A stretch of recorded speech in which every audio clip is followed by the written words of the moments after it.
이 지구 위에 거하는 모든 사람들이 반드시 가야 할 곳은 하나님의 나라입니다.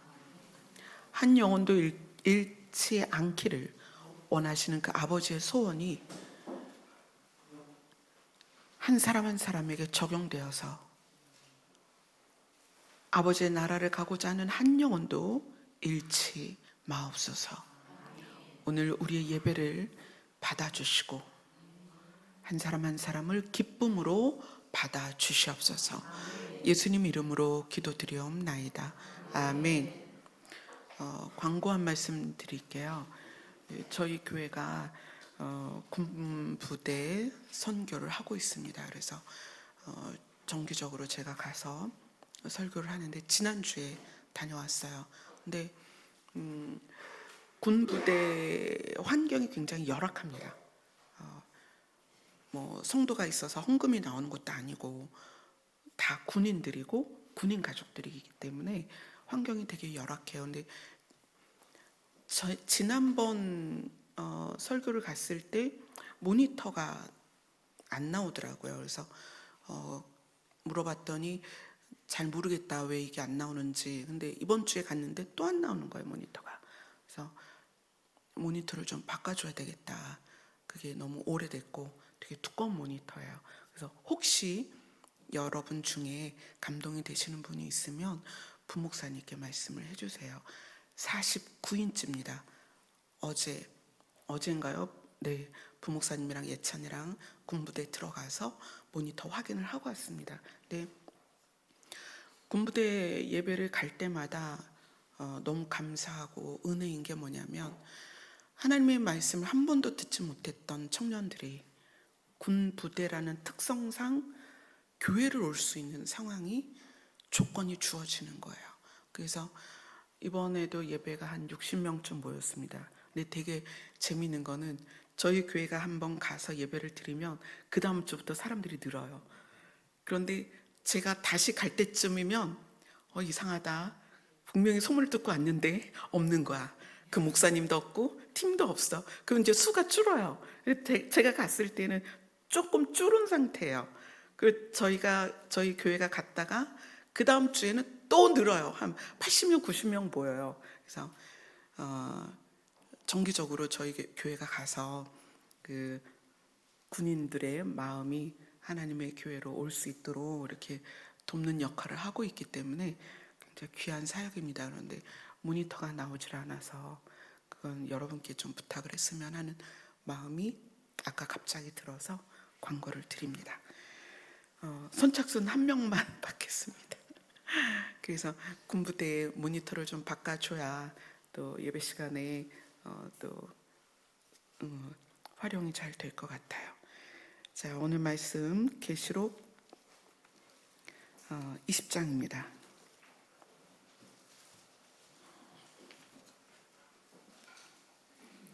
계시록 20장 7절부터 10절까지 말씀입니다. 같이 읽겠습니다. 시작. 천년이 참에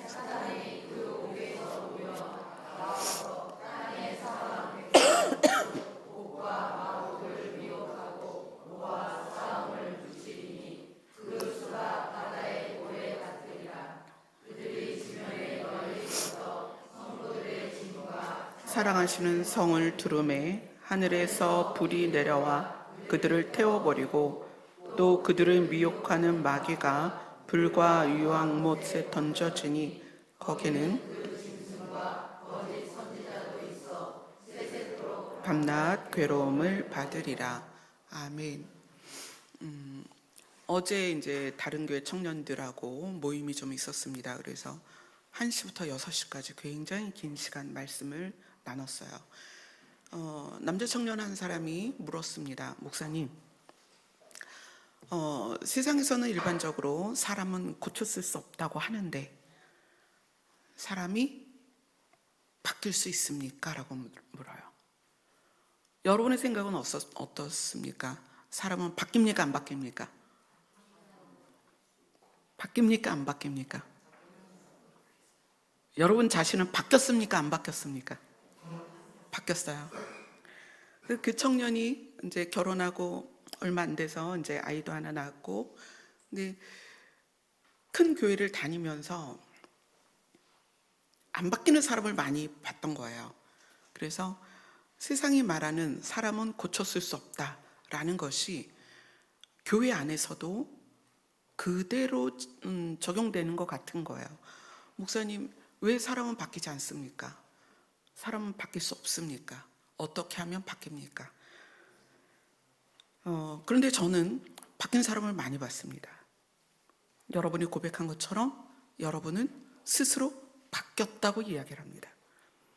마침 또 제가 그 청년들을 만나기 전에 카톡을 받았는데 미국에 계신 자매님이 자기의 변화에 대해서 쭉 이렇게 편지를 써왔어요. 사람은 바뀝니다. 그런데 그 사람이 바뀌는 것은 조건이 딱 하나예요. 무슨 조건이냐? 그 청년이 물었습니다. 혹시 기도를 많이 하면 하나님의 영이 개인을 강타해서 개인이 바뀔 수 있습니까? 아니, 그래도 안 바뀌어. 어떻게 바뀝니까? 조건은 딱 하나입니다. 내가 문제가 있다는 걸 먼저 인식해야 됩니다. 내가 문제가 있다는 걸 인식해야 돼요. 두 번째는 내가 옳은 길을 가겠다는 각오가 있어야 돼요. 제가 여러분에게 아무리 설교를 해도, 여러분이 성경을 아무리 많이 읽어도, 우리가 아무리 긴 시간 기도를 해도 내가 나의 문제와 바뀌어야 된다는 시각을 갖지 않으면 바뀌지 않습니다. 그 다음에 어떻게 해야 돼요? 노력을 해야 돼요. 매일. 성경을 보는 관점이 두 가지가 있습니다. 하나는 성경을 나에게 적용시키는 거예요. 그래서 날마다 큐티를 하죠. 근데 큐티가 나쁘다는 게 아니에요. 큐티를 어떻게 하느냐가 문제라는 거예요. 성경을 나한테 적용을 시켜요. 하나는 나는 성경을 따라가야 되겠다. 그리고 성경을 따라가요. 그러니까 성경을 나에게 적용시키는 것과 내가 성경을 따라가는 것이 초기에는 굉장히 비슷합니다. 구분이 안 돼요. 성경을 나에게 적용시키는 것과 내가 성경을 따라가는 건 여러 부분에서 복합적으로 같은 중복되는 과정이 있기 때문에 구분이 잘 안 가요. 그런데 시간이 많이 지나서, 시간이 많이 흘러서 성경을 나에게 적용시킨 사람과 성경을 따라간 사람은 어떻게 삶의 모습이 바뀌냐면, 성경을 나에게 적용시킨 사람은 내가 강해져요. 그래서 어떻게 하냐면 내가 너를 변화시킬 거야. 내가 너를 가르칠 거야. 내가 보니 너 틀렸어. 너 그거 잘못된 거야. 내가 너에게 알려줄게. 내가 보니 너 문제야. 내가 보니 너 그렇게 해갖고는 천국 못 가. 이런 판단이 계속 생겨요. 그런데 예수님, 그 성경을 따라가는 사람은 어떠냐면 점점 말수가 줄어요. 어떤 말수가 주느냐? 타인에게 하는 말이 줄어요.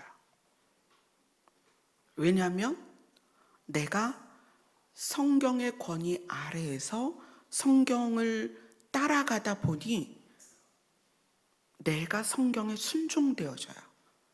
그래서 내가 말이 남에 대하여 지적하고 공격하고 힐난하고 비난하고 비판하고 분석하고 정죄하던 입이 닫아져요.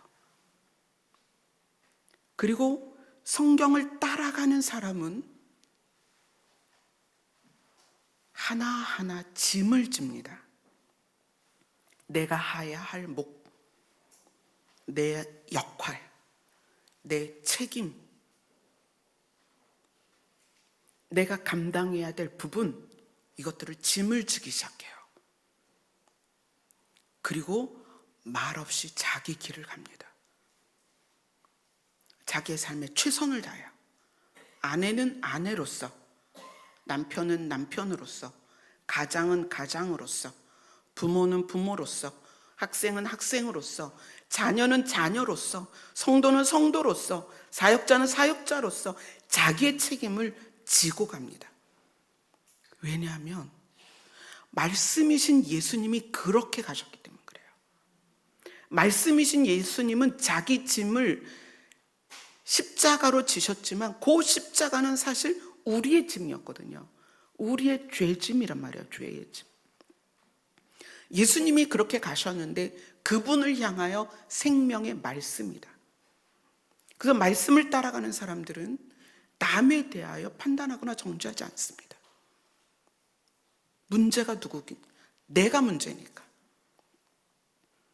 그래서 말씀을 따라가는 사람들은 어느 시간 쭉 가다 보면 굉장히 마음이 편안해져요. 왜 편안해지느냐? 삶의 문제가 해결돼서요? 아니요. 환경이 개선돼서요? 아니요. 환경은 더 나빠질 수 있습니다. 삶의 질은 세상의 영향을 받으니까 더 나빠질 수 있어요. 그러나 타인을 통하여 겪어야 되는 어떤 많은 갈등에서 굉장히 자유로워져요. 성경을 따라가다 보니 어떤 사람이 오리를 가자 할 때 심리도 가게 되고요. 성경을 따라가다 보니 겉옷을 달라 하면 속옷까지도 내어주는 거예요. 우리가 교회를 다닌 연수를 다 내려놓고 지금 나를 보자는 거예요. 지금 나. 내가 관계 안에서, 상황에서 어떻게 반응하고 어떻게 행동하고 어떤 마음을 갖고 있는가. 그걸 보면 나는 여전히 성경을 계속 따라가야 되는 존재로서 드러납니다. 우리의 연약함, 부족함, 그렇죠. 그래서 우리 안에 있는 불안함, 분노, 억울함, 이런 심리들이 너무 많아요. 우리는 그래서 여전히 성경을 따라가야 됩니다. 저도 아침에 눈 뜨면 그날의 하루가, 오늘의 하루가, 내일의 하루가 성경을 따라가는 거예요. 그리고 저는 여러분을 지적하거나 공개적으로 비판을 하거나 개인적으로 책망을 하거나 그럴 여력이 없어요. 왜? 저도 성경을 따라가야 되니까. 그래서 이미지화를 한다면 진짜 신앙생활을 하는 사람들은요, 묵묵히 하나님을 향하여 다 걸어가요. 온 세상에서, 지구상에 하나님을 믿는 사람들이 다 하나님을 향해 걸어가요. 근데 그 걸어가는 모습이 자기 짐을 지고 내가 감당해야 될 거 감당하면서 묵묵히 가는 거예요. 그래서 보니까 이 사람도 가고 저 사람도 가고, 그러니까 비난할 게 없는 거예요. 조금 앞에 있던 뒤에 있던 상관이 없어요. 그냥 주를 향해 가는 거예요. 저는 여러분의 신앙생활이 비교나 분별이나 판단이나 이런 게 아니라 그냥 묵묵히 내 짐을 지고 말씀을 따라갔으면 좋겠어요. 그러다 보면 어느 순간에 내가 진 짐도 가벼워질 때가 있어요. 어떻게 가벼워지느냐? 주님이 지어주십니다. 함께 져주세요.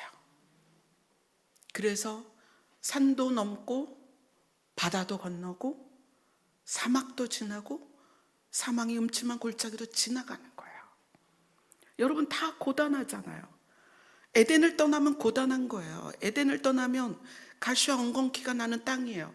그 가시와 엉겅퀴가 생존력이 얼마나 강한지, 거기에 곡식을 심어서 먹고 살기는 정말 힘들다는 거예요. 우린 다 그렇습니다. 그런데 말씀을 따라가다 보니까, 내 짐을 지고 말씀을 따라가다 보니까 목적지가 선명하게 보이는 거예요. 그 목적지가 선명하게 보이니까 저기구나. 너무 감사하다. 저기는 사망도 없고 눈물도 없고 아픔도 없는 곳이네. 야, 예수님이 내 짐을 져주는 것으로 나는 위로를 받았는데 결과가 있다는 거예요. 우리 인생에 결과가 있다는 거예요. 그거를 교회가 잘 이야기를 하지 않아서 그게 안타까워요. 여러분이 가는 길은 보람이 있는 길입니다. 왜냐하면 결과가 있기 때문에. 그래서 말씀으로 우리가 그 결과들을 알아보고 있는 거예요. 자, 오늘 우리가 읽은 본문은 도대체 이게 뭔 말인지, 이거를 왜 우리가 지금 나눠야 되는지 모를 정도로 희한한 말씀입니다. 본문을 다시 한번 읽겠습니다. 7절에서 10절입니다. 시작.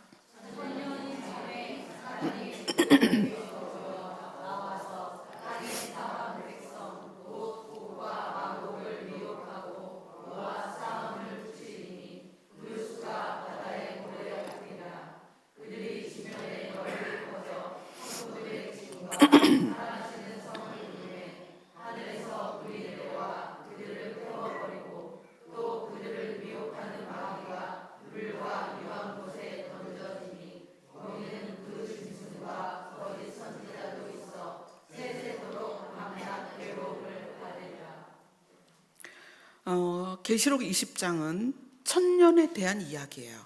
천년에 대한 이야기. 그래서 이 천년에 대한 이야기를 시작하면서 왕 노릇에 대한 것도 여러 번 살폈습니다. 천년은 예수님이 왕이신 나라입니다. 그래서 천년은 천년 왕국이다, 이렇게 불러요. 자, 여기에 보면은 이제 불과 유황 못이 나오죠. 도대체 불과 유황 못이 뭐냐? 그 다음에 사탄이 그 옥에서 놓여진다. 그럼 그 옥은 뭐냐? 또 우리가 지난주까지 봤던 본문에서는 요한계시록 20장 3절에 뭐라고 시작이 되죠? 무저갱. 그럼 무저갱은 뭐냐? 요 기본 개념을 오늘 조금 다루고, 그래야 천년왕국이 이해가 되어질 것 같아요. 그래서 도표 하나만 띄워주세요. 자, 우리는 지금 어디에 있습니까? 저 상황에서. 우리는 지금 지구에 있습니다. 지구에는 수많은 동물들이 있지만 우리의 관심사는 사람입니다. 사람이 어떻게 되는가? 자, 우리는 지금 현재 지구에 살고 있습니다. 자, 지구에 살고 있는 사람이 죽으면 가는 곳이 딱 두 곳입니다. 어디냐면 낙원과 지옥입니다. 그렇죠? 낙원과 지옥. 지옥을 보면 지옥이 우리가 그냥 보편적으로는 지옥이라고 하지만, 오늘 잠깐 봤던 요한계시록 20장 3절에 나오는 무저갱이 있고, 그 다음에 음부가 있어요. 그러면 이거는 이제 하나님이 우리를 지으셨는데 하나님을 믿지 않으면 지옥에 가는 거예요. 인간이 죽으면 가는 곳이 두 곳입니다. 낙원 아니면 지옥이에요. 자, 지옥은 무저갱과 음부로 나누어져 있습니다. 자, 그럼 무저갱에 대해서 먼저 볼게요. 이 도표는 그냥 띄워주시면 됩니다. 자, 무저갱 계시록 9장으로 갑니다.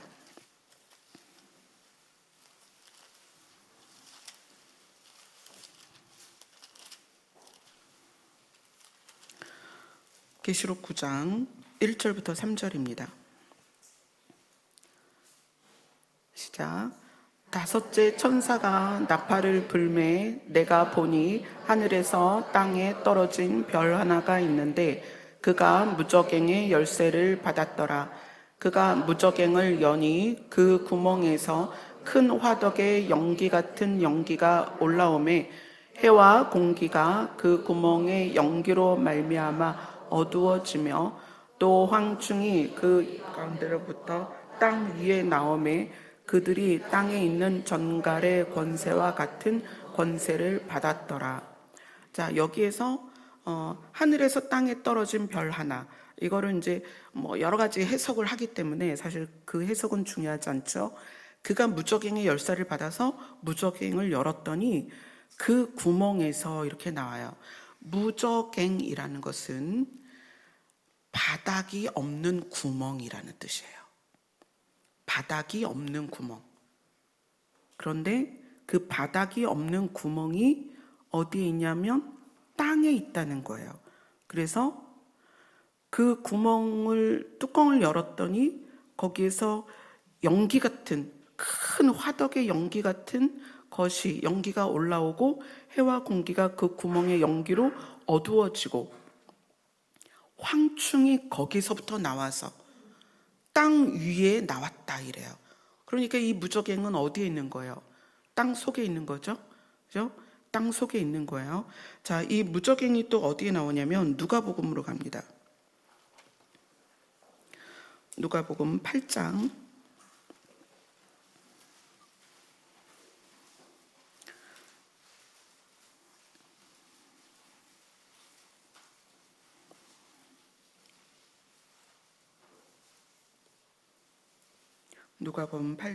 30절에서 32절.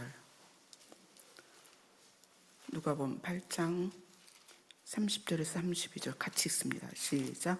예수께서 내 이름이 무엇이냐 물으신즉 그들의 많은 귀신이 들렸습니다. 무적행으로 들어가라 하지 마시기를 강구하더니 마침 그곳에 많은 돼지떼가 산에서 먹고 있는 자 귀신들이 그 돼지에게로 들어가게 허락하심을 강구하니 이에 허락하시니. 예수님이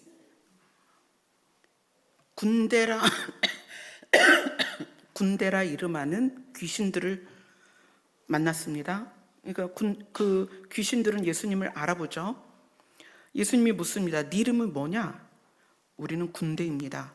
많은 귀신이기 때문에. 그런데 그 귀신들이 부탁을 해요. 예수님한테. 무적행으로 들어가라 하지 마시기를 간구했다. 그 예수님이 귀신의 부탁을 또 들어주세요. 그래, 그러면 어디로 들어갈래? 그래서 저 돼지떼에 들어가게 해주세요. 그래갖고 예수님이 그걸 허락하십니다. 그래서 귀신들이 사람에게서 나와서 돼지에게 들어가고 그 돼지가 비탈길을 달려가다가 그 돼지들이 호수에서 다 죽습니다. 그럼 이 무적행은 무엇이냐? 우리가 계시록에서 여러 번 봤듯이 무적행은 사탄을 잡아넣고 귀신을 잡아넣고 악한 영을 잡아넣는 악한 영들의 감옥입니다. 그게 무적행이에요. 그래서 바닥이 없는 깊은 옥이다 이렇게 보시면 됩니다. 그러면 이제 음부는 뭐냐?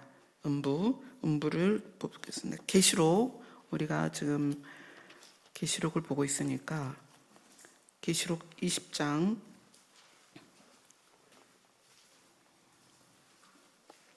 13절, 14절 같이 읽습니다.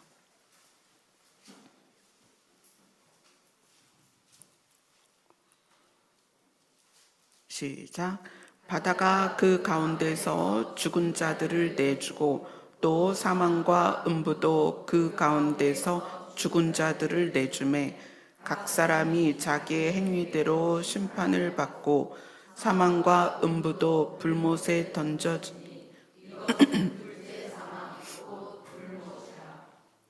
죽은 자들이 살아납니다. 죽은 자들이 살아나요. 사망과 음부도 그 가운데서 죽은 자들을 내주었다.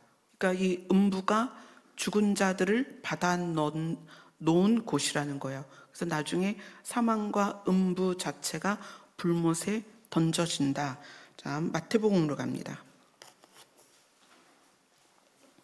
마태복음 16장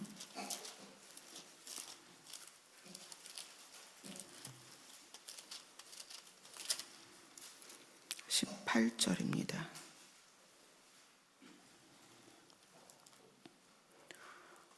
같이 읽습니다. 시작. 또 내가 내게 이르노니 너는 베드로라. 내가 이 반석 위에 내 교회를 세우리니 음부의 권세가 이기지 못하리라. 교회를 세우고 각 사람이 교회가 되면 음부의 권세가 이기지 못합니다. 즉 음부로 가지 않습니다. 자, 누가복음 16장으로 갑니다.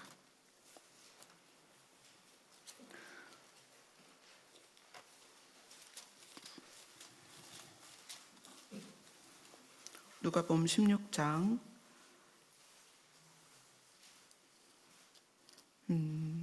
19절에서 24절까지 같이 읽겠습니다. 시작.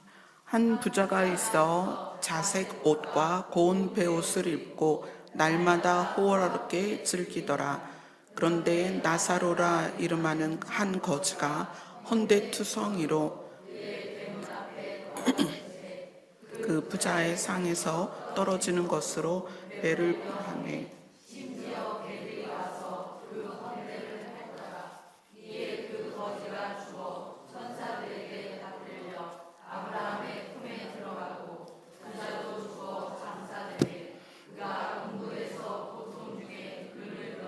멀리 아브라함과 그의 품에 있는 나사로를 보고 불러 이르되 아버지 아브라함이여 나를 긍휼히 여기사 나사로를 보내어 그 손가락 끝에 물을 찍어 내 혀를 서늘하게 하소서. 내가 이 불꽃 가운데에서 괴로워하나이다. 부자와 거지가 있었습니다. 근데 그 거지는 부자의 집 앞에, 대문 앞에 버려진 채, 그래서 부자의 상에서 버린 음식을 주워 먹으며 살다가 두 사람이, 물론 한 날 한씩 죽지는 않았겠죠. 근데 거지는 죽어서 아브라함 품에 들어가고 부자는 죽어서 그가 어디로 갔다? 음부로 갔다. 이렇게 얘기해요. 그가 음부에서 고통 중에, 자, 사람이 음부로 가는 이유는 구원받지 못했기 때문입니다. 그래서 여기에서 이제 우리가 알 수 있는 내용이, 부자 청년이 예수님을 찾아가죠. 그래서 부자 청년이 묻습니다. 저는 음부에 가고 싶지 않습니다. 낙원에 가고 싶습니다. 어떻게 하면 영생을 얻겠습니까? 라고 부자 청년이 물어요. 굉장히 큰 부자였다 그래요. 그러니까 예수님이 그래 그러면 율법을 지켜라. 그러니까 부자 청년이 저는 율법을 다 지켰는데요. 그러니까 예수님이 말하죠. 이것은 예수님이 말씀하신 내면의 예수님의 의도인데, 네가 율법을 진짜 지켰다면 이렇게 큰 부자가 될 수 있겠니? 그 얘기예요. 너의 재산을 팔아서 나누어 주어라. 이렇게 얘기해요. 그러니까 여기에 있는 부자는 대문 밖에 버려진 거지가 거지이도록 내버려 둔 거예요. 예수님 시대에 예수님이 예를 들어서 말씀하신 거죠. 그런데 나사로라는 직접적인 이름을 거론했다는 것은 실예가 될 수 있다는 거예요. 비유가 아니라. 그렇죠? 그런 일이 있었다라고 여러분 생각하셔도 됩니다. 부자는 음부로 갔습니다. 사람이 구원을 받았다면, 그래서 말씀을 따라간다면 그 사람의 삶이 반드시 드러납니다. 삶 가운데.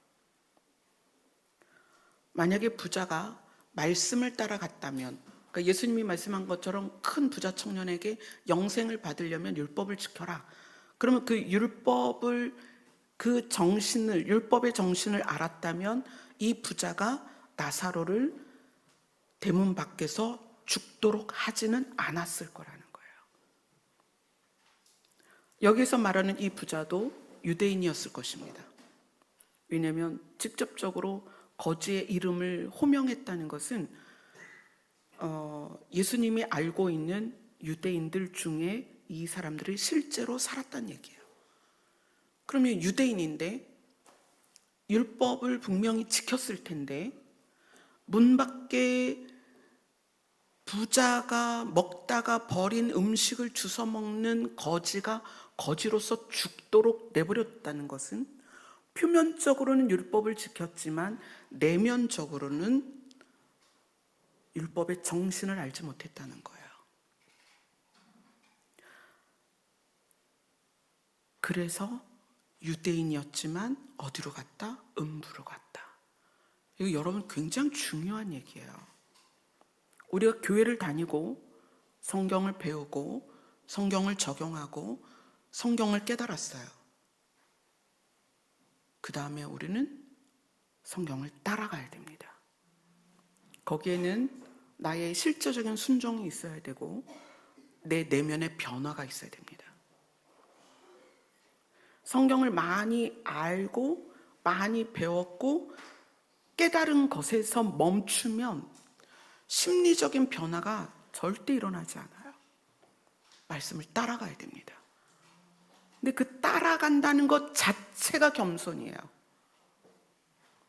그래서 말해서 억울해, 짜증나, 너 때문이야 이런 말이 나올 수가 없다는 거예요. 모든 상황에서 어떻게 한다? 내 짐을 진다. 지고 조용히 따라가요. 그래서 교회를 진짜 잘 다니는 사람은 말이 없습니다.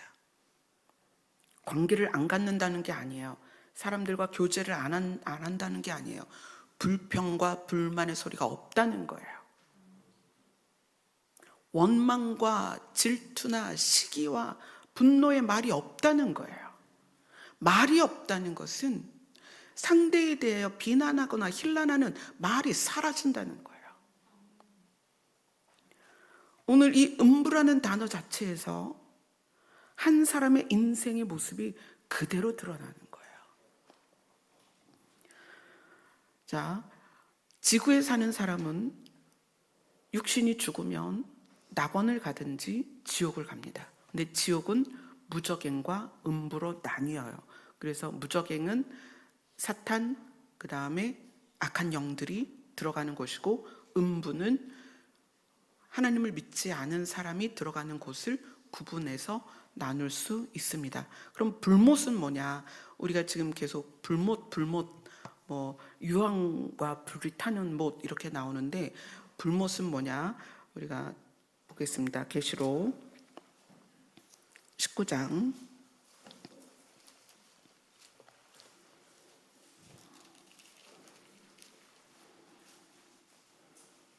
20절 보겠습니다.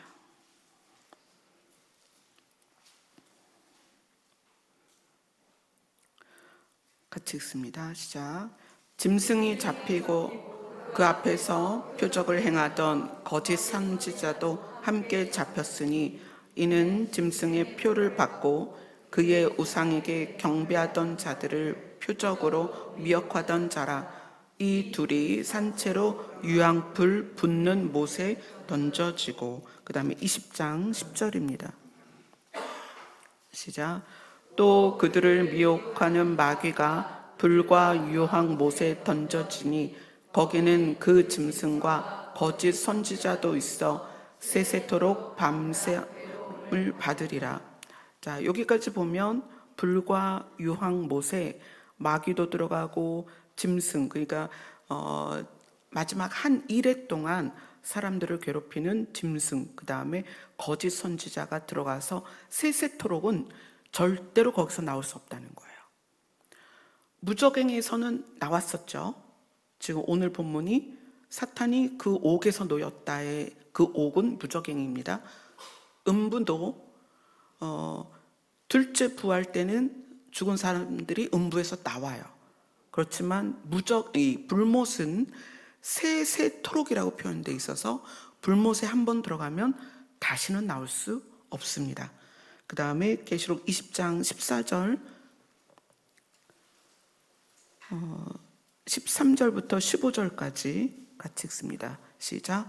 바다가 그 가운데서 죽은 자들을 내주고 또 사망과 음부도 그 가운데서 죽은 자들을 내주매 각 사람이 자기 행위대로 심판을 받고 사망과 음부도 불못에 던져지니 이것은 둘째 사망 곧 불못이라. 누구든지 생명책에 기록되지 못한 자는 불못에 던져지더라. 사망, 그러니까 죽음 자체, 이게 사망이 불못에 던져지면 다시는 사람 가운데 사망이 없습니다. 자, 음부가 불못에 던져지면 이제 음부로 갈 사람이 없는 거예요. 장소가 없어지니까. 그러니까 사망과 음부가 불못에 던져지고 생명책에 기록되지 못한 자는 다 불못에 던져집니다. 이것은 천년왕국 끝에 일어날 일입니다. 그래서 이 불못이라는 곳은 지옥의 최종 장소입니다. 그러니까 무저갱, 음부도 지옥이고요. 근데 이 무저갱과 음부가 불못으로 들어가서 이제 이 불못이 최종적으로 아무도 다시는 나올 수 없는 곳이다. 그래서 지옥에 대한 환상을 봤다라고 얘기할 때 좀 다를 수 있는데 음부를 본 사람도 있고 불못을 보는 사람도 있어요.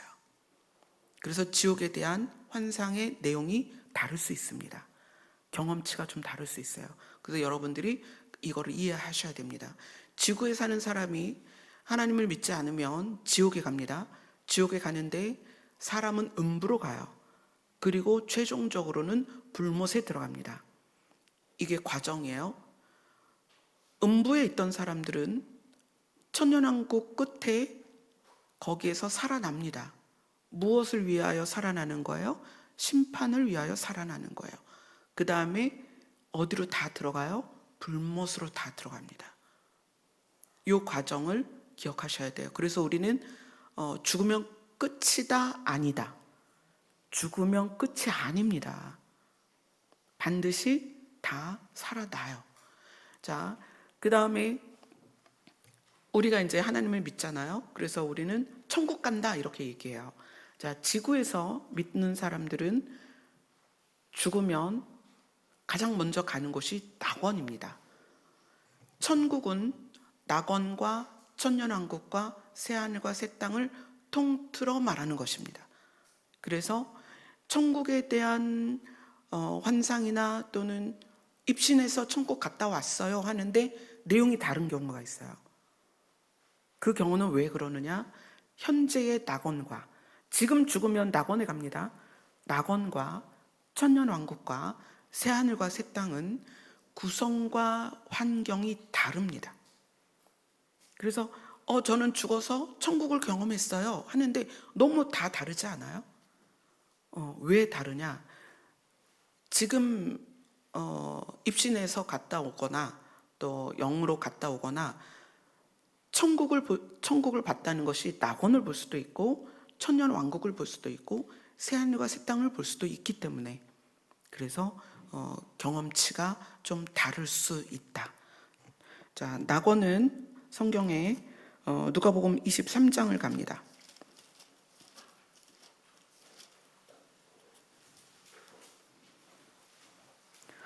23장 43절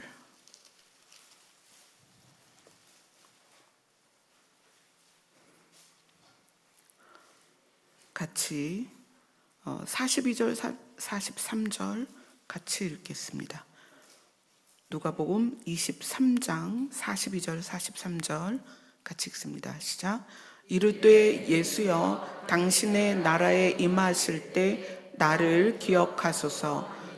예수께서 이르시되 내가 진실로 내게 이르노니 오늘 내가 나와 함께 낙원에 있으리라 하시니라.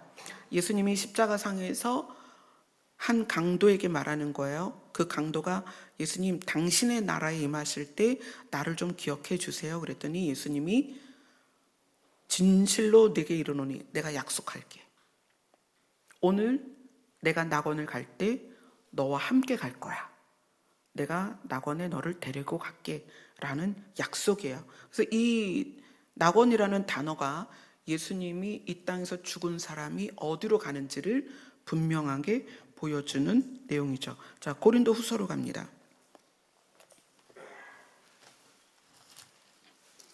고린도 후서 12장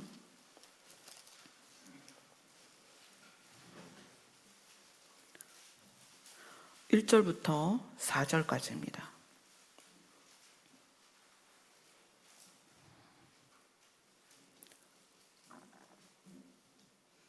고린도후서 12장 1절부터 4절 같이 읽습니다. 시작. 무익하나마 내가 부득불 자랑하노니 주의 환상과 계시를 말하리라. 내가 그리스도 안에 있는 한 사람을 아노니 그는 14년 전에 셋째 하늘에 이끌려 간 자라. 그가 몸 안에 있었는지 몸 밖에 있었는지 나는 모르거니와 하나님은 아시느니라. 내가 이런 사람을 아노니 그가 몸 안에 있었는지 나는 모르거니와 하나님은 아시느니라. 그가 낙원으로 이끌려가서 사람이 가히 이르지 못할 말이로다. 아멘. 자, 지금 현재 그대로 적용되는 내용인데 여기에서 내가 그리스도 안에 있는 한 사람을 안다. 이거는 바울이 자기 자신을 얘기하는 거예요. 내가 14년 전에 셋째 하늘에 이끌려 갔었어. 그런데 이것을 굉장히 겸손하게 마치 다른 사람인 것처럼 얘기하지만 사실은 바울 자신이거든요. 내가 14년 전에 셋째 하늘에 이끌려 갔었어. 근데 내가 몸 안에 있었는지 몸 밖에 있었는지는 모르겠어. 그러니까 육체와 같이 갔는지 내 영이 갔는지는 모르겠는데 아무튼 내가 가서 봤어. 뭘 봤냐면 셋째 하늘에 이끌려져 갔어.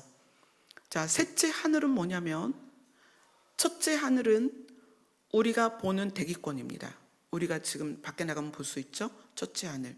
둘째 하늘은 우주 공간입니다. 대기권 밖이에요. 그게 둘째 하늘이에요. 셋째 하늘은 그것을 초월한 어떤 공간입니다.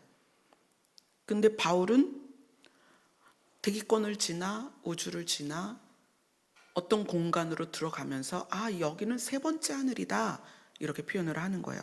셋째 하늘. 그런데 그것을 4절에서 뭐라고 표현했죠? 그가 낙원으로 이끌려 가서 말로 표현할 수 없는 말을 들었고 그것은 사람이 가히 이르지 못할 말이다. 왜냐하면 우리의 지식으로는 알 수 없는 곳에 가서 우리의 지식으로는 알 수 없는 것을 들었기 때문에 바울이 이렇게 표현하는 거예요. 그러니까 이 셋째 하늘에 낙원이 있다. 그럼 그 낙원을 아까 예수님이 말씀하셨죠? 강도에게 너 오늘 나랑 낙원에 있을 거야. 예수 그리스도와 함께 있는 자는 낙원으로 갑니다. 죽으면. 그런데 그 낙원으로 끝나는 것이 아니라 지금 우리가 다루고 있는 천년 왕국이 있다는 거예요. 그 천년 왕국이 세워지는 시기는 언제냐? 천년 왕국의 건설 시기는 예수님 재림 후입니다. 재림 후에. 그래서 예수님 재림 후에 계시록을 보면 예수님이 재림하시는 장면이 나오고 천년 왕국이 조성이 돼요. 자, 천년 왕국은 누가 다스립니까?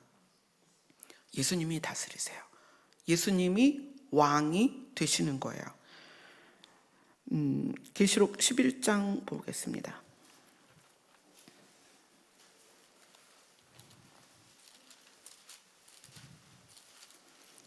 계시록 11장 15절.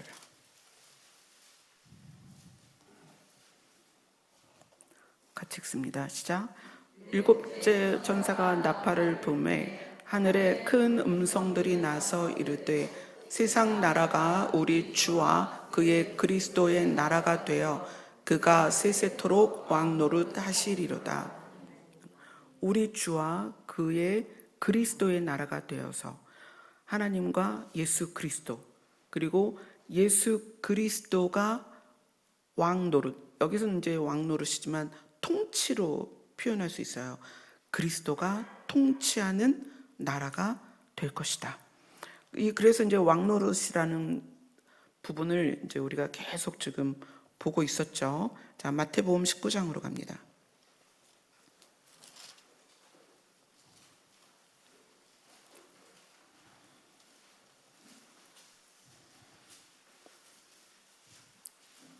(28절)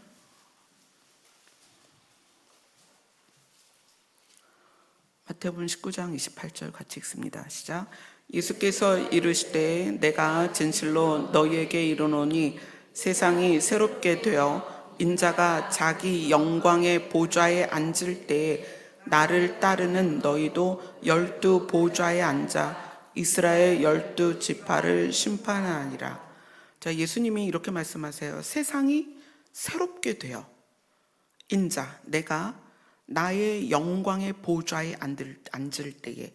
자, 지금은 예수님의 보좌가 어디에 있을까요? 낙원에 있습니다. 셋째 하늘에. 셋째 하늘에 하나님의 보좌가 있고 하나님의 보좌 우편에 계시다 그래요. 그러니까 예수님은 지금은 낙원에 계시고 하나님의 보좌 우편에 계세요. 그런데 하늘 보좌가 아닌 세상이 새롭게 되어 인자가 자기 영광의 보좌에 앉을 때, 예수님의 영광의 보좌는 뭐냐면 예수님이 통치하시는 보좌를 말하는 거예요. 예수님이 왕이 되시는 때에, 예수님의 왕의 보좌에 앉을 때에 나를 따르는 너희도, 또 예수님을 따르는 우리도 보좌에 앉아서 심판하는 권세와 왕노릇을 하게 될 거라는 것이 우리에게도 이제 적용될 내용들입니다. 그래서 왕노릇하는 것에 대해서도 우리가 계속 봤죠. 마태복음 25장으로 갑니다. 25장 31절입니다. 같이 읽습니다. 시작. 인자가 자기 영광으로 모든 천사와 함께 올 때에 자기 영광의 보좌에 앉으리니. 예수님이 천사와 함께 이 땅으로 오십니다. 이 땅으로 오시면 천년 왕국이 이루어지는데 자기 영광의 보좌에 앉을 것이다. 예수님이 왕으로서 왕의 보좌에 앉을 것이다. 아멘. 여러분, 이거는 다 사실들이고요. 실제로 일어날 일입니다. 자, 천년 왕국의 건설 시기는 예수님이 지상으로 재림하셨을 때입니다. 그리고 천년 왕국의 주권자는 예수님입니다. 예수님이 자기 영광의 보좌에 앉으실 것입니다. 그리고 따르던 우리를 왕노릇하게 할 것이다. 너희도 통치하게 할 것이다. 그렇게 얘기하시죠. 자, 그 다음에 천년 왕국의 수도까지만 보고 오늘 마치겠습니다. 천년 왕국의 수도. 자, 스가랴서를 갑니다. 말라기 바로 앞에 있습니다. 그러니까 구약 성경 맨 뒤에 있겠죠. 스가랴서 1장 17절.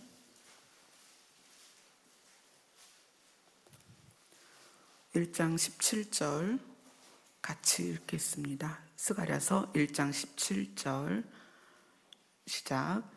그가 다시 외쳐 이르기를 만군의 여호와의 말씀에 나의 성읍들이 넘치도록 다시 풍부할 것이라. 여호와가 다시 시온을 위로하고 다시 예루살렘을 택하리라 하라 하니라. 다시라는 말이 3번이 나와요. 다시 풍부할 것이다. 다시 시온을 위로할 것이다. 다시 예루살렘을 택할 것이다. 그래서 예수 그리스도의 다시 오심이 시온으로 오실 것이다 라고 얘기하잖아요. 근데 시온으로 오시는데 예루살렘을 택한다는 것은 장소를 명확하게 지정하신 거예요. 예루살렘이 천년왕국의 수도가 될 것입니다. 스가랴서 2장으로 갑니다. 스가랴서 2장 12절입니다. 같이 읽습니다. 시작.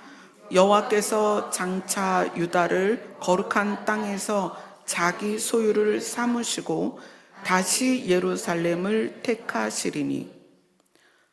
다시 예루살렘을 택하시리니.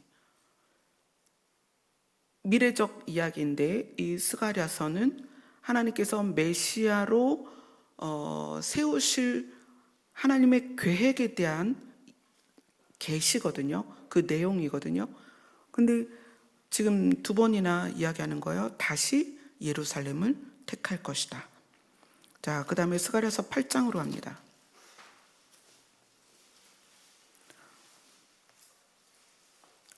스가랴서 8장 3절입니다. 같이 읽습니다. 시작. 여호와가 이같이 말하노라. 내가 시온에 돌아와 예루살렘 가운데 거하리니 예루살렘은 진리의 성읍이라 일컫겠고 만군의 여호와의 산은 성산이라 일컫게 되리라. 아멘. 너무 분명하지 않아요? 예수 그리스도의 재림이 시온이고 그 다음에 예루살렘이 진리의 성읍이라 일컫겠고 하나님 예수님께서 그곳에서 왕이 되셔서 천년 왕국을 이루시고 그곳에서 통치를 하신다. 이 성경을 나에게 적용하면 하나님의 프로젝트가 잘 안 보여요. 왜 안 보이냐면 내가 중요하기 때문에 그래요. 성경을 나한테 적용시키는 이유는 내가 잘 되고 복 받으려는 거예요. 그러다 보니 큰 산을 보지 않고 거기서 풀 뜯고 꽃 따고 나무를 캐는 거예요. 그래서 나를 위해 그걸 사용해요. 물론 말씀의 능력이 있습니다. 그래서 한 부분을 나에게 적용시키면 그것이 능력이 돼서 내 삶의 변화가 되고 그 말씀이 가지고 있는 목적을 삶에서 이루어냅니다. 그래서 능력이 나타나고 은사를 받고 많은 일들을 이루어내요. 그러나 성경이 가지고 있는 전체 흐름을 이해하지 않으면 목적지를 두지 않아요. 여러분, 우리의 목적지는 하나님이 세우신 프로젝트에 의해서 우리가 점차 그렇게 가고 있다는 것을 이해하셔야 돼요. 그래서 그것이 이해된 상태에서 말씀을 따라가면 욕심이 사라져요. 아, 하나님이 우리를 천년 왕국을 세우셔서 예수님이 통치하시고 우리를 그곳에서 그래서 이제 성경에 보면 7골 다스릴 권세, 10골 다스릴 권세를 주시겠다 그러거든요. 그러니까 우리는 우리의 역량에 맞춰서 예수 그리스도와 동역하는 자가 될 것입니다. 그 천년 왕국에서. 그런데 그것으로 또 끝나지 않아요. 완전한 새하늘과 새 땅까지 이끌어 가신단 말이에요. 그래서 우리가 지금 시점에서는 이루어지지 않은 일이지만 우리가 예수 그리스도와 함께 이 땅에서 살다가 죽어서 낙원에 가면 낙원에서부터 천년왕국과 새하늘과 새 땅으로 우리가 이어진단 말이에요. 그러니까 그 흐름을 이해하면 이 땅에서 눈에 보이는 것의 가치가 작아져요. 가치와 필요는 좀 다르죠. 필요는 합니다. 저도 밥을 먹어야 되고 때를 따라 안경도 맞춰야 되니까 필요는 있습니다. 근데 그것이 가치가 있느냐? 그건 아니죠. 근데 우리는 필요한 것에 가치를 둡니다. 그래서 내가 필요한 것을 많이 가지려고 한다는 거예요.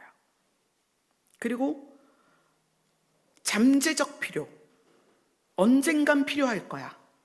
그래서 그걸 쌓아두죠. 예금으로 쌓아두든 보험으로 쌓아두든 어떤 것으로 쌓아두든, 뭐 요즘은 또 코인과 주식을 많이 하니까 여러 방향에서 그것을 쌓아둡니다. 잠재적 필요를 위해 쌓아두는 거예요.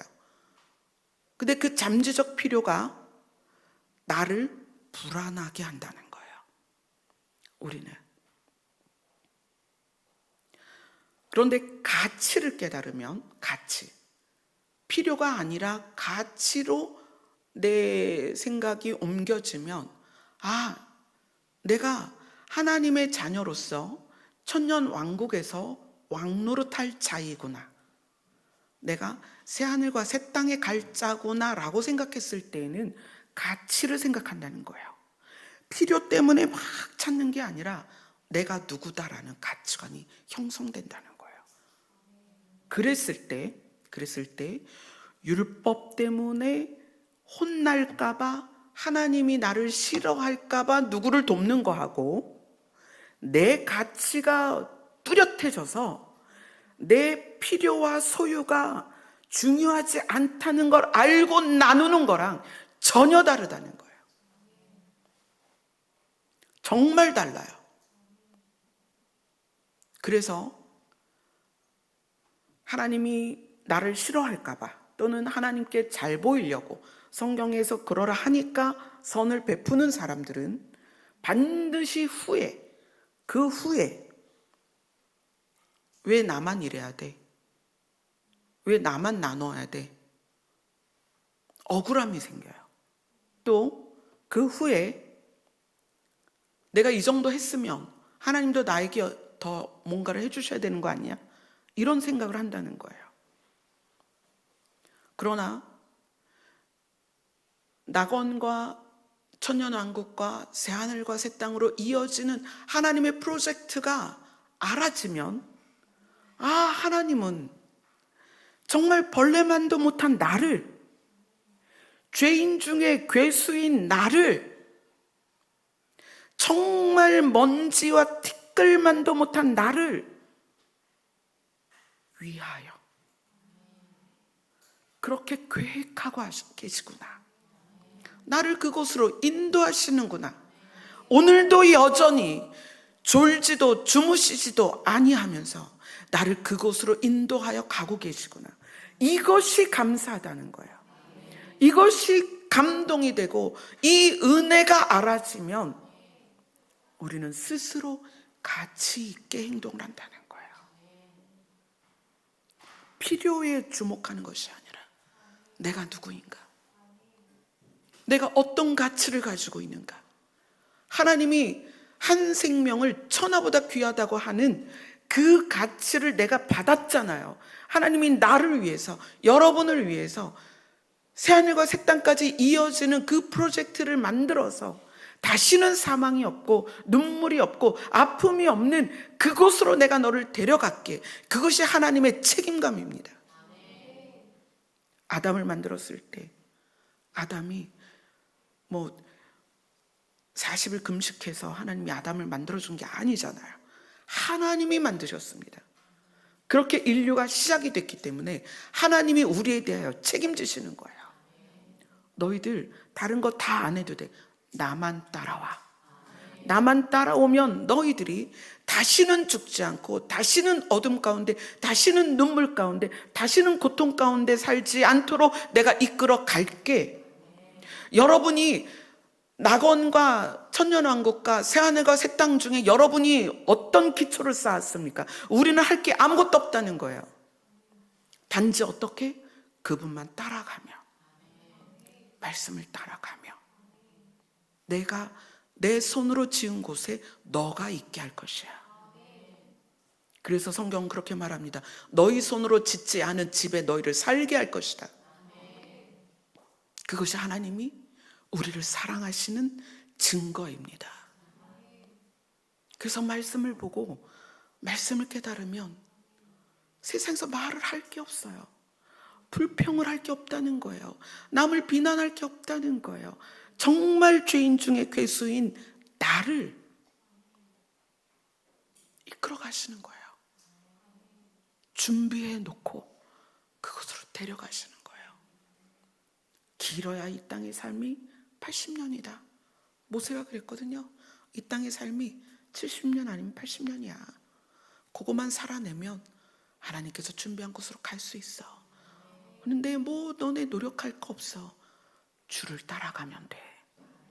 그분의 길을 가면 돼. 그게 알아지면 말이 없어져요. 누구를 뭐 야 너 왜 그렇게 하니, 너 그따위로 살래, 뭐 이럴 필요가 없어요. 내가 내 짐을 지고 가는 거예요.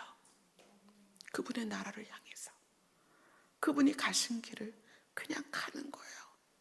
그런데 얼마나 놀랍냐면 그분이 가신 길을 가면 그 길에 그분의 빛이 나기 시작해요. 저는 교회들이 그분의 길을 갔으면 좋겠어요. 성도들이 한 사람 한 사람 묵묵히 자기 짐을 지고 그분의 길을 갔으면 좋겠어요. 그러면 세상이 그들을 보고 주목하여 예수 그리스도를 발견하게 될 거예요. 한 영혼도 잃지 않기를 원하시는 하나님께서 우리를 향하여 말씀하시는 거예요. 그냥 너희가 빛이었으면 좋겠다. 그냥 소금이었으면 좋겠다.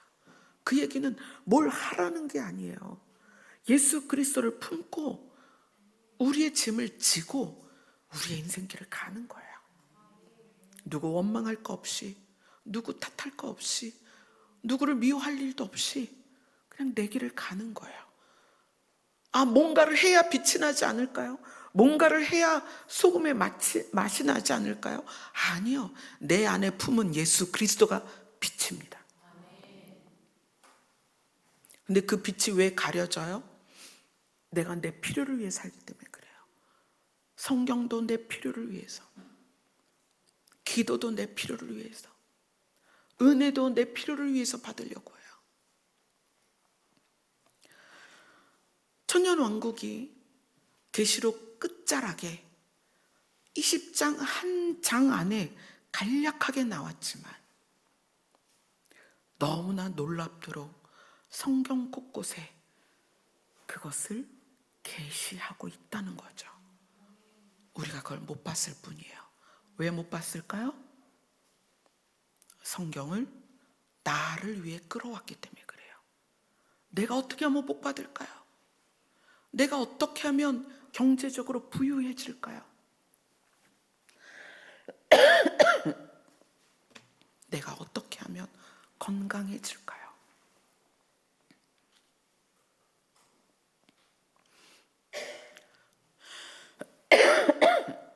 죄송합니다. 제가 목이 지금 너무 예민해져서 오늘부터라도 우리가 말씀을 따라간다는 것에 고민을 좀 했으면 좋겠어요. 어떻게 하는 게 말씀을 따라가는 것일까? 어떻게 하는 게 말씀을 나에게 적용시키지 않고 말씀을 따라갈까? 그것이 각자의 고민이고 씨름이고 주님 앞에서 각자 해결했으면 좋겠습니다. 아멘. 기도하겠습니다.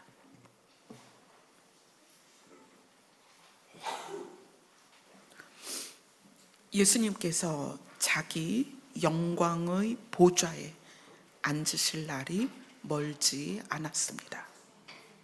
이 시기에 우리가 말씀을 따라갈 수 있도록, 예수님의 길을 따라갈 수 있도록 도와주시옵소서. 예수님의 이름으로 기도드리옵나이다. 아멘. 새하늘과 새 땅을 갈망하는 우리 마음에 생명샘이 솟아나기를 소망하며 찬양드리겠습니다.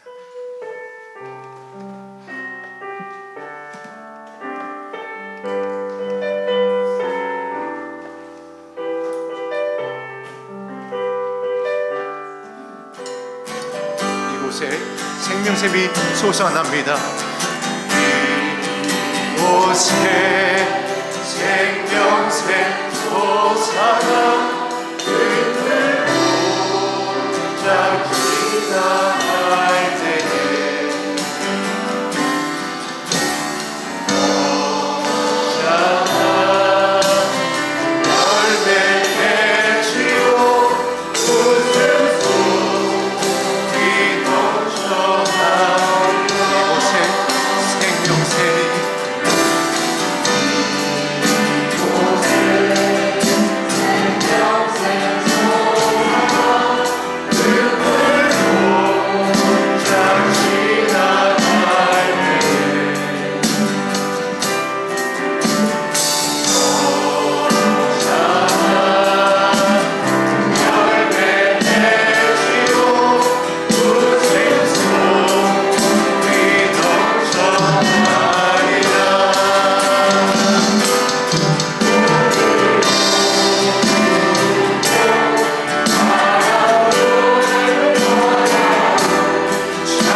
영광의 주가 자기 영광의 보좌에 곧 앉으실 것입니다. 우리는 그분 앞에 초청될 것입니다.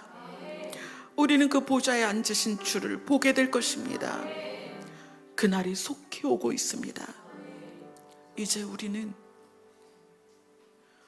각자 자기의 짐을 지고 말씀을 따라가야 합니다. 누구를 볼 것도 없고 세상을 향해 갈 것도 없고 이제는 그분의 길을 따라가야 합니다. 주님, 우리의 길을 도와주시옵소서. 기도하겠습니다.